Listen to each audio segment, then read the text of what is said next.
My name is Michael Troy Richardson. As I started doing investigations after I got my engineering degree, nobody was listening. Everything I wrote was falling on deaf ears. And then I went technical writing school. I got a master's in technical writing, sent off my first rationale, and what happened? All the industry standards stopped writing and started writing what they needed to write, literally, and that was more braking. In 2019, ASTM added friction braking and spring braking to the standard. We changed the international standard.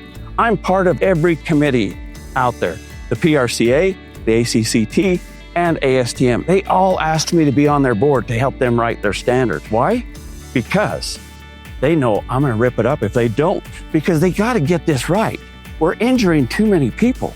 One accident for every 6,700 people, when the roller coaster industry is one accident per 16 million, the insurance rates aren't gonna handle it. My one friend said, we'll be out of business a long time ago. And it's because the insurance rates are so high, because speed is a problem. The number one accident, braking-related failures. And I heard that from Granite Insurance back in 2020, and it's still going on. I'm Michael Troy Richardson. We're ZIPSAFE, and we're trying to do something for everyone in this industry. The ZipSafe trolley has 2 points of contact, which allows the speed to be adjusted. Because one of these points of contact is an ordinary pulley, which has very little friction, and the other point of contact is a brake, which allows more friction to slow the zipliner down. Essentially, by changing where the load is relative to these 2 points, the zipliner can either be sped up or slowed down. Say the zipliner is coming in too fast on a certain section. You can simply adjust to a lower speed section that's closer to the brake, and more of the load will be transferred to the brake, and this will allow the zipliner to stop more easily.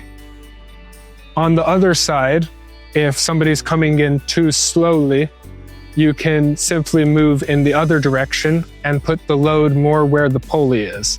This will back the load off of the brake and allow a more frictionless and faster speed. So this is our friction braking components.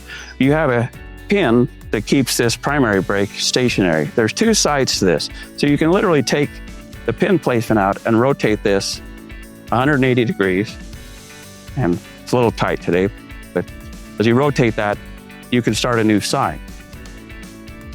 The nice thing is if somebody forgets to rotate that because they're not looking at this wheel or looking at the bottom of this to see that, this black brake works as a secondary brake. So you're always gonna have a fail-safe braking system. The beauty about this is you have adjustments. 3, 2, 1. 3 is slower, 1 is faster. If you have a headwind, you wanna have it in a faster setting. If you have a tailwind, you can adjust it for a faster setting. Keep in mind, every weight of rider uses the same setting. So a 35-pound rider applies 35 pounds of brake. 300-pound rider, 300 pounds of brake.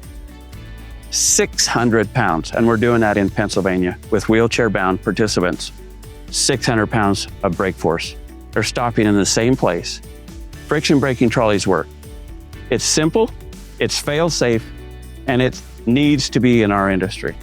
It's a safer solution for zipliners. In this experience, something that I really recognized is just how smoothly Troy's trolley, that ZipSafe trolley, is. Because coming in, I come in so fast, and I have every single time. This is probably my 3rd or 4th time ziplining, and it scares me at the very end there how abrupt it is. So I definitely am not gonna go on any trolley or any zipline ever again unless I know it is the ZipSafe trolley. Friction braking trolley, and I have to say, I was on a 2-wheel trolley and it came in really fast on several of the landings there.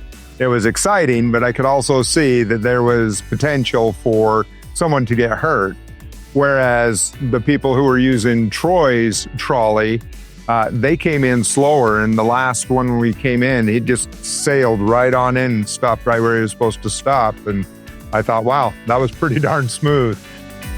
Today was my first day ziplining ever, and Troy's ZipSafe system seemed like a great way to go.